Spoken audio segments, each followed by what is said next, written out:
Tui whaatalo whātul whapoponga o tala fō mo le nei tai au. Wa ta aweli po te le leitio New Zealand, he e nisi leo leo o lātou whaalia, le amata whaio ni a lātou te te. Ewi e le Italia ina whaale tō la fono, o ngā yo inga ia leo leo, e au fiele whaatua iona whaasalo ni ta avale sol tō la fono po le tu watu, i ave ta avale ni traffic tickets. Taluai, e yeilo lātou tali tono ngai le teite iona lava le siitanga, e tesi maleono pasene o tutongi lea ua o fuatu, peitai o le whaamanatu a le asosia leo leo ia lātou sui, so se itu ainga te e lava ele ialoa ia, o se whainga whaasolto la fono, e le manena o e la matia sui o le asosi, ini ngā yo inga e soli ele tu la fono, ma ele talia ina fo ele whaala potupotonga, nisi ngā yo inga i tua atu whaatinonga, po ni te e ua whaatanga ina i lalo tu la fono, na talo sanga leo leo mo se malilianga tu whaatase sifululua maasina, e au fie sisi itanga mo le lautele,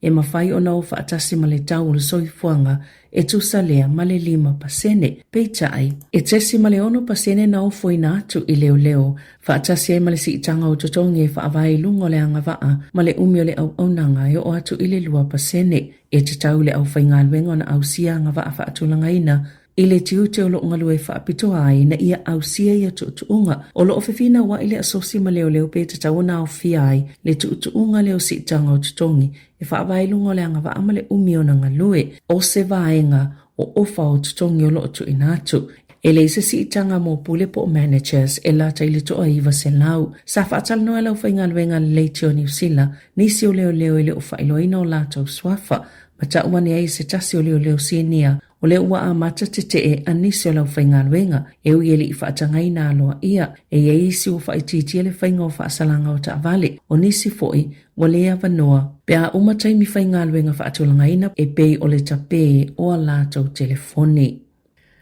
Na whaalia le unia fōma i sinia, wa whaopopo ina pele numero ngase, e le mawhaio na waaise fōma i whaapitoa, e ui whaasino atu e lātou fōmai, na maua se li ipote le asosio fōmai whaapitoa, le ASMS, e to atasi mai le to alima ngase, e whaasino atu e lātou fōmai po GP, sa le Italia ina le tau sangatalua i tō malo e fitu, peitai, e le o manino le leile au te lingol whaafita hauli, ona e le o awina matu whaatsia le soifua malolo ina, ia whaamatalanga, i tō malo e fitu, na si itia male se lau maltasi a feiva se lau ono lua, ile tau sanga i lua fe lua tolu, ile se lau se fulu afe iwa se lau se fulu ono, ile tau sanga lua fe lua faa, leo fa inga o ngase na te ena i fō mai wha apitoa, nia lātou siaki, ai se lau se fulu lua afe tolu se lau faa valu, leo o yeli tolu tonunga o le ai le lua afe lua 5, na ta ufo ile li poti, a whai etu maupele etu langa i tū malo umai se fulu maleiwa, o lona winga, o lea o atu ile lua se lau 5 se fulu 5 afe tangata,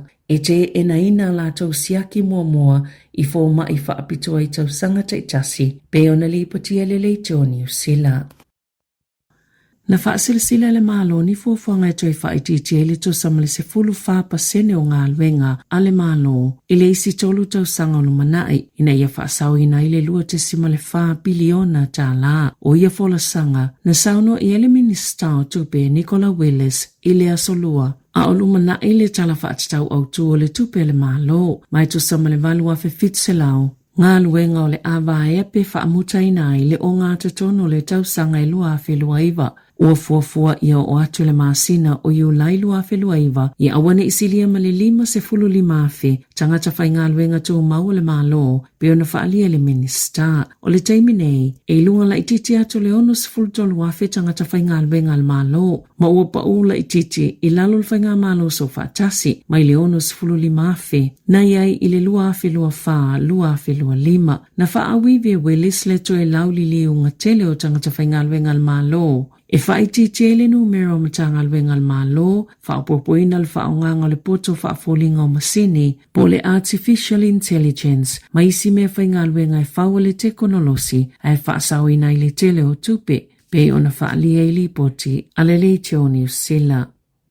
Ua langolango ina le lala New Zealand mo le saunga le mua tau mafa, le fuafuanga a le Hellas Limited, pe ona toi whaafo ia ia lātou olo le sweet chili pork tenders, Taluai leono mautino le mawayo ni atingi po ni pa umalo lanu liuli. O ia fasipua o lo mawe so supermarket le tunu pe ona fa le sui fa tonu sili le lalani sila mo le saunga le mo o tau mafa o Jenny Bishop o fauto ina le tunu ina ia tanga I pepa fifio sweet chili pork tenders e ta iono se lau kalama le mamafa ale Hellas Limited po iele fa maunga e umalelele yo ia fasipua po le best before date ile aso no yuni lua filua ono ina ia awane I tau mafaina ia oloa e tau na vave whaafiso o ta ia tangata whaatau. Le fale oloa na whaatau atua ia whasipua ina I toi whaafo ia tua la tau tupe a whaia le mawhaio na toi whaafoi la fua iloa I le la pisi. Na ta wele New Zealand Food Safety ele iaini li poti ua whaa o atu ila la tau la o nisi wa afia maia tau mafa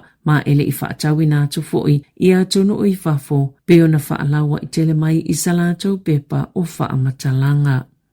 E to ofani tupulanga tama na tau fia malokai na leo ona oni whainga wha o lima in Recagirl na tutupu talwai nei masa wha o ngai nai ni apps po o polo kalame telefoni. E whaatawa na uma whaato sina atua isi tupulanga pe ona ta ue leo tu saimali po Tele One News. E to olua le auta I 15 tausanga ma le to olua o le auta I 11 tausanga ia uamolia ia soltula fono. Na whaalie Mel Robertson o le ofiso leo I Southland. E whaani whaafitauli ese na tutupu na whaao ngai na ia apps. Ma whaato sina atua isi tangata ine no whanga ese ai whaamoemoia tupulanga ta mai whaao o yeini whainga whao o lima o ngaonga. Na ta ue whaapeolo whaawau pea la tau suenga mai ono toi tau fia I manisi tangata. O le fautua ngā leo a whai o yeini seo sila fia ni whaamtalanga e winga ia amionga ele leo na whaelo atu ina ia tau fia ini si whaafitau le tutupu mai muli. O le a tutu ia tamatalavo le whaamsinonga mō tupulanga talavo I in Recagirl.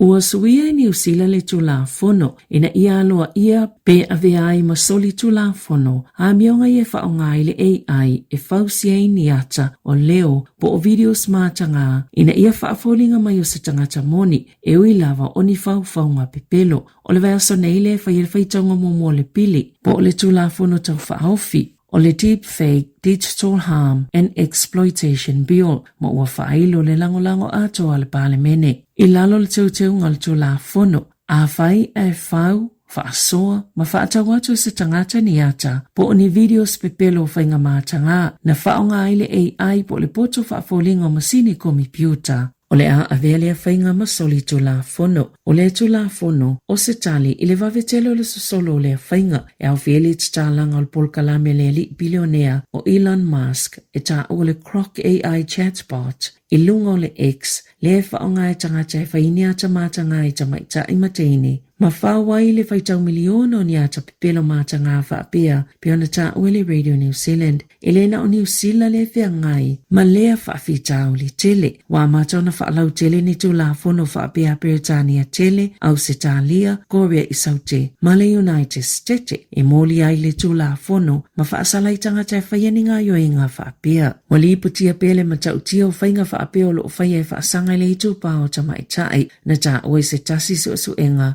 E tu samale iwa valu pasene o ata videos pepelo whaapea po deep fake videos I lunga o penga ta whailangi o ni ata mātanga o lo o whaalea ngai le tu pao tamaitai.